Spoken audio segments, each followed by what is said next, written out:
E além de tudo isso, acho que já é interessante a gente caminhar um pouco para um viés de pós-produção. Mas calma, antes a gente precisa falar de alguns conceitos que são idealmente construídos junto com a produção do filme mesmo. Seja ali quando o roteiro já está pronto e já está aprovado por todo mundo da equipe, ou quando as filmagens vão começar, mas no geral é quando o conceito já está mais estabelecido na cabeça de todo mundo, que é a trilha sonora e o design de som. Por que eu falo isso, né, idealmente? Porque a gente sabe que muitas vezes não é isso que acontece. Sei lá, em muitas referências que as pessoas têm de produção audiovisual, por exemplo, a trilha sonora ela é feita depois, ela faz parte da pós-produção. Mas idealmente ela pode ser concebida junto com o projeto rolando, sabe? Geralmente isso é deixado para ser finalizado depois, porque é uma etapa que, principalmente se tratando de uma produção independente, é uma etapa que ela não requer tanta atenção quanto uma gravação, por exemplo. Ela requer um cuidado, ela requer um carinho para ser feita direito. Se ela tiver no mesmo pé que o conceito do filme, digamos assim, mas que a tendência é deixar um pouco para depois, justamente para que as coisas possam ser feitas devagar e cada um na sua vez. Mas é o que eu falei, idealmente ela pode ser concebida justo quando a ideia já tá fresca, o conceito já tá pronto e já tá todo mundo a par de tudo. Então é importante essa etapa. E a gente pode mencionar algumas das trilhas sonoras, por exemplo, e do próprio som, das referências que eu já citei aqui, que vocês já conhecem, como o próprio Suspiria de 77.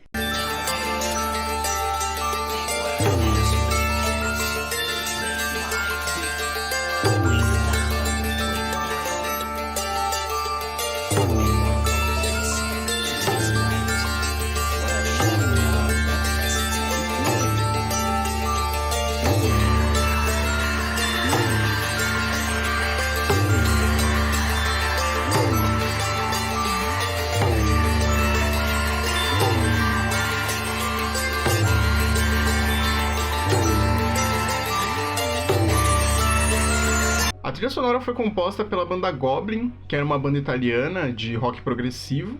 E eu, se eu não me engano, cheguei a mencionar no outro vídeo que eles conseguiram capturar muito bem essa atmosfera que foi proposta, né?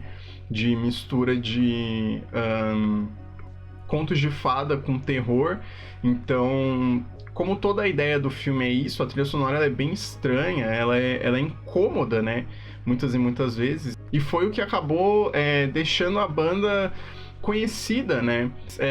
Como eles não fizeram um sucesso tão proeminente assim quanto banda na Itália, eles ficaram muito mais conhecidos justamente por realizar alguns trabalhos de trilha sonora, né? O que era bem normal até antigamente, até hoje na real, é muito normal, mas eles ficaram muito conhecidos por conta disso. E mesmo quando a banda se dissolve, né, ali no começo, no meio dos anos 80, alguns dos integrantes continuam trabalhando com trilha sonora, e a parceria com o Dario Argento, que foi o diretor do Suspiria de 77, foi extremamente prolífica, porque eles ainda atuaram como compositores em mais 2 filmes que ele realizou. E também a gente pode mencionar um pouco da trilha sonora feita para o remake do Suspiria, né, o filme de 2018, que foi composta pelo Tom York. It was one of those moments in your life where you kind of want to run away, but you know you'll regret it if you do. So I watched the film, the original, several times, and I loved it because it was of that time. Incredibly intense soundtrack. Obviously, Goblin and Dario worked really closely when they did it together, but it was of its time, and there was no way I could reference it in any way at all. There was no point, other than what I found interesting was they used repetition of motifs again and again and again and again and again, where part of your mind is saying, please, please, I don't want to hear this anymore, please, please. And that was really great, because that's a form of that sort of hooked me into the whole process because it was there's a way of repeating in music which can hypnotize, and I kept thinking to myself it was a form of making spells. Assim, o Thom Yorke, ele é o frontman do Radiohead, ele tá aí faz muito tempo, ele é uma pessoa conhecida, uma banda muito conhecida e tal, e como... bom, alguns dos integrantes do Radiohead já tiveram essa experiência de deixar a indústria fonográfica para trabalhar com trilha sonora, né? Como, por exemplo, o próprio Thom Yorke e o Jonny Greenwood, né? Que tem uma parceria longa com o diretor Paul Thomas Anderson.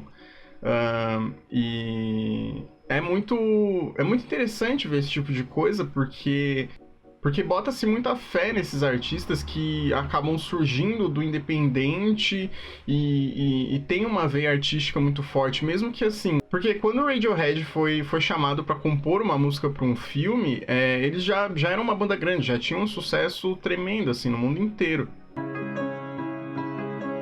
All is well, as long as we keep spinning. Here now, dancing behind the wall. And the old songs and laughter within. Mas basicamente, tendo essa raiz muito forte no meio da música, né? Eles são músicos excelentes e sempre foram músicos excelentes enquanto banda. É natural que cada um tenda a procurar um espaço próprio para expressar as próprias vontades, para expressar a própria arte. E muitos vão caminhando para, sei lá, gravar um disco solo, por exemplo. E é muito interessante nesse caso ver que os discos solo, né? Que principalmente esses dois integrantes dessa banda gravaram, foram justamente trilhas sonoras para alguns filmes, né? E, por exemplo, o Jonny Greenwood com o Paul Thomas Anderson, eles têm uma parceria muito frutífera, rendeu até indicação ao Oscar para os dois, então é algo que vem funcionando. E especificamente a trilha sonora do Suspiria, de 2018, o Thom Yorke foi convidado pelo diretor, pelo Luca Guadagnino, para compor algo que ele achasse que fosse à altura do filme. Então você vê que as músicas elas são muito classudas, né? Elas são todas refinadas, elas têm uma parada meio retrô até, e elas são bem menos experimentais que as músicas da banda Goblin, por exemplo, porque a proposta de um dos filmes era uma e a proposta do outro é completamente diferente. Então é uma parte extra do filme, digamos assim, que é extremamente importante. Você cuidar da trilha sonora, você cuidar dos sons que vão ter no filme, né? Porque é justamente isso, assim, às vezes nem todo mundo dá uma atenção, mas se a gente acaba tirando, faz uma falta tremenda. Bom, meu nome é Pablo, tenho 21 anos, estou cursando atualmente o 8º semestre de rádio e televisão e eu sou o produtor e editor de áudio da equipe da Plateia Filmes. Isso é a falta de contato com o terror, tema de terror, essas coisas não sempre me faziam pensar que qualquer produção, qualquer tipo de ideia que a gente fosse ter dessa área, a gente teria que criar algo hollywoodiano, que seria algo muito grandioso para a gente conseguir chegar lá. E isso foi a minha percepção inicial, né? Mas conforme a gente foi desenvolvendo todos os nossos planos, desenvolvendo qual seria o caminho, qual seria a história, a adaptação inteira, eu fui meio que me tocando um pouco e meio que tipo virou algo que a gente realmente poderia fazer. Acho que esse é meio que a impressão que todo mundo tem, né, quando começa a produzir qualquer tipo de coisa, né, produzir qualquer tipo de arte, talvez, assim, a gente tem, assim, principalmente se tratando de audiovisual, por exemplo, filme e série, a gente tem muito um exemplo do que é hollywoodiano, né, do que é estadunidense, do que é europeu, mas mais dos Estados Unidos mesmo.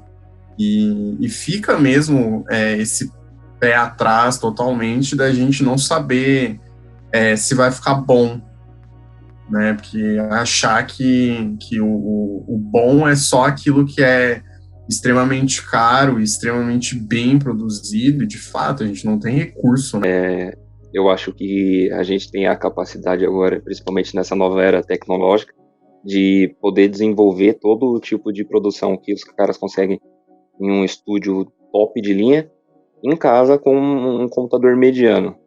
Eu levo em consideração também como o som ou a criação de uma trilha, ela também pode complementar o personagem e desenvolver aquela imagem para ele. Uma coisa que eu costumo ver bastante da trilha sonora, acompanhar o personagem conforme ele vai se desenvolvendo, eu vejo muito disso nos animes. Até é um anime que eu recomendo também, que tem essa questão da trilha sonora, principalmente no pico do anime, a trilha sonora a acompanhar é o Kimetsu no Yaiba, que é Demon Slayer. As pessoas que constroem trilhas sonoras, que desenvolvem através do filme, que auxiliam nessa narrativa, eu levo essas pessoas como minhas maiores inspirações, e eu tendo a usar as produções delas, as criações delas, como algo que eu tento refletir nos meus projetos, sabe? Tipo, diria Hans Zimmer, por exemplo. Diria que é um exemplo perfeito da construção da ambientação, do som, refletir perfeitamente o filme, como o Dunkirk, porque tem uma faixa chamada The Mall, que tem algo que eles usam, que é uma técnica.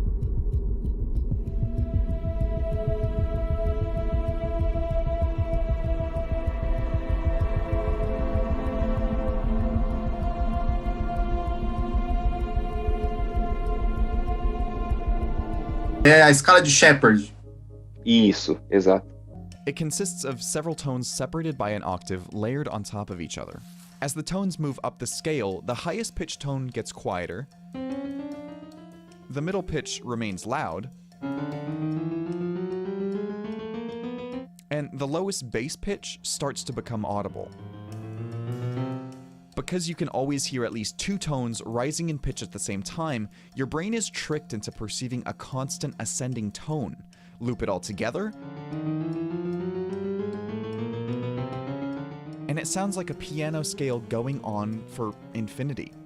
Em Interstellar, a sequência que eles vão pro planeta de água, cada hora que passa naquele planeta é equivalente a acho que 7 anos na Terra.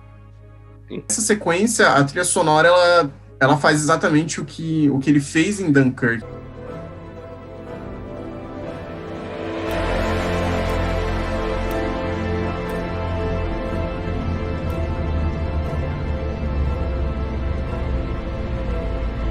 Dos filmes de terror que eu assistia e dos que eu gosto, para mim a parte de ambientação, essas coisas sempre focam mais no visual do que no próprio som.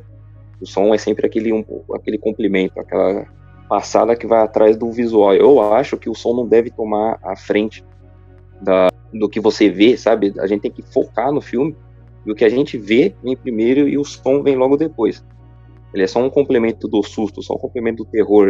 A ambientação, ela tem que ser sutil o bastante para que a pessoa consiga focar no terror, né? É meio difícil você estar assistindo um filme de terror, tá tocando um heavy metal pesado no fundo, você se assustar com o negócio. Esse agora que teve da Hill House e da Bly Manor, que, cara, eu achei espetacular, porque a trilha, ela não é uma trilha para te assustar.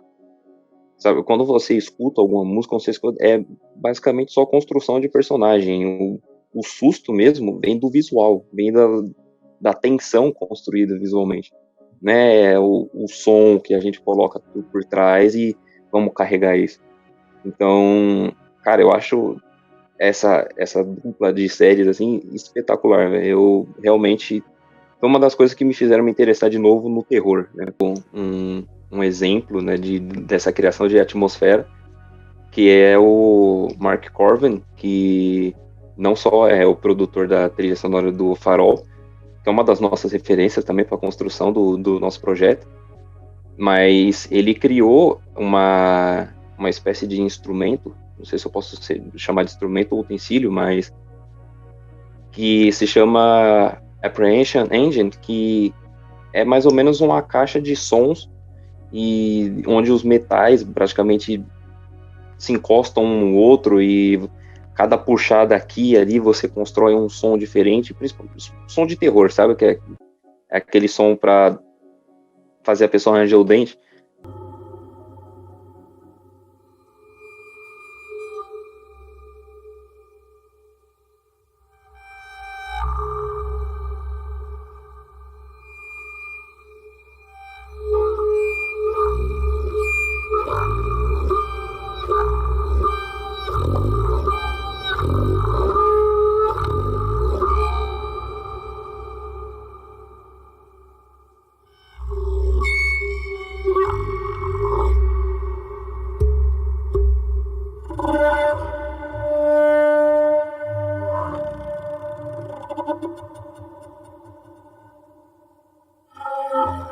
Aquele tipo de som, aquele tipo de produção que ele faz com essa caixa é uma inspiração para mim. É meio estranho eu ter inspiração numa caixa, mas escutar aqueles sons você consegue meio que tomar um rumo, tipo, tá, é esse som mais ou menos que eu quero colocar no filme, é esse daqui que eu quero replicar algo parecido com isso. E a parte da pós-produção, ela engloba muitas outras coisas, né? A gente coloca essa questão principalmente do design de som e de trilha sonora com pós, porque é o que eu falei, é a hora que, assim, já tá tudo gravado e a gente pode se dedicar um pouco mais a essas outras etapas, né? Se dedicar com mais calma e tal. E isso essencialmente é muito interessante porque são outras visões de outros profissionais, digamos assim, que vão acabar agregando no filme justamente por ser a área deles, né? Então, independente do que o filme seja, é muito interessante ter esse tipo de conversa na pós, seja para arrumar o som ou cuidar do som, ou arrumar a própria imagem, né? O próprio filme em si. É na pós que a gente presta mais atenção no que a gente está fazendo, que a gente corrige alguns erros que sei lá, que antes não deu para ver, que durante as gravações, né, no set de filmagens, a gente acaba não percebendo, acaba passando batido, ou que propositalmente a gente fala, não, isso aqui a gente vai resolver na pós, a gente faz efeitos ou qualquer coisa do tipo.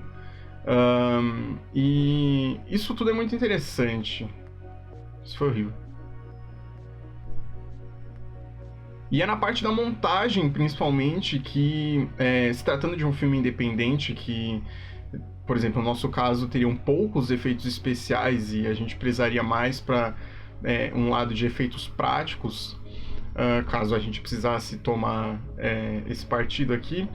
Mas é na parte da montagem que a gente tomaria mais cuidado, por exemplo, porque como o filme não é gravado linearmente, a gente depende muito de disponibilidade dos atores e a disponibilidade das locações. Então, é praticamente inviável gravar um filme totalmente linear. A gente demarca as cenas no roteiro e escolhe qual cena vai gravar no dia tal e até onde a gente vai, e enfim. E justamente na montagem a gente resolve tudo isso, a gente coloca o filme junto, a gente vai linkando as coisas que a gente precisa linkar, então tem que sentar o montador, tem que sentar o roteirista e até o diretor, né, por algumas vezes, para tentar descobrir o que fazer com aquilo, porque na maioria das vezes o que acontece é isso, a gente tem muitas e muitas horas de material bruto, de arquivo que precisa ser lapidado bonitinho para chegar no formato que foi previamente determinado pelo roteiro, né? Isso a gente tá falando de tempo. Então, se o filme tem, sei lá, 1 hora, 50 minutos, é preciso que na montagem a gente tome algumas decisões que muitas vezes vão desagradar, né, os próprios realizadores, mas que precisa estar na formatação bonitinha, na minutagem certa, né?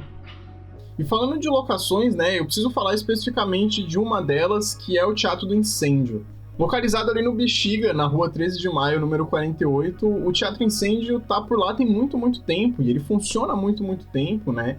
É quase um marco na cidade de São Paulo, um lugar que respira cultura, que é extremamente interessante, assim. A gente, enquanto produtora, teve a oportunidade de conhecer esse lugar quando fomos fazer uma entrevista com o comandante do lugar, né, o Marcelo Marcos, e foi extremamente interessante ver que existem lugares que estão na nossa própria cidade que a gente às vezes nem sabe. E são lugares extremamente ricos em cultura, em proposta de intervenção cultural, principalmente, para tornar acessível tudo aquilo que a gente luta para ser acessível, basicamente. E conhecendo, né, o Teatro do Incêndio, a gente estando familiarizado com ele, foi essencial para esse projeto, especificamente porque, como eu falei em vídeos anteriores, a nossa história ela se baseia muito em uma companhia de teatro. E tendo o modelo do Teatro Incêndio em mente, foi o ponto principal, assim, para poder começar a escrever o roteiro, elaborar essa história e amadurecer esse conceito. Então, viabilizar todo esse filme foi basicamente muito por conta do conhecimento que a gente tinha do Teatro do Incêndio. Então, é muito importante para a gente poder contar isso aqui, passar essas informações para quem quer que esteja assistindo, porque justamente é para que vocês conheçam e entrem em contato, né, com esse tipo de lugar, com esse tipo de iniciativa, porque cria um elo muito, muito interessante, muito fundamental entre os realizadores, né, que somos nós, de certa forma, e entre o próprio público. E aí a gente deixa tudo em casa, digamos assim. A gente quebra barreiras e faz a cultura proliferar para que ninguém fique de mãos abanando, digamos assim. Ninguém fique sem conhecer as coisas, e a gente faz disso tudo uma coisa melhor, e a gente caminha para um lugar melhor dessa forma.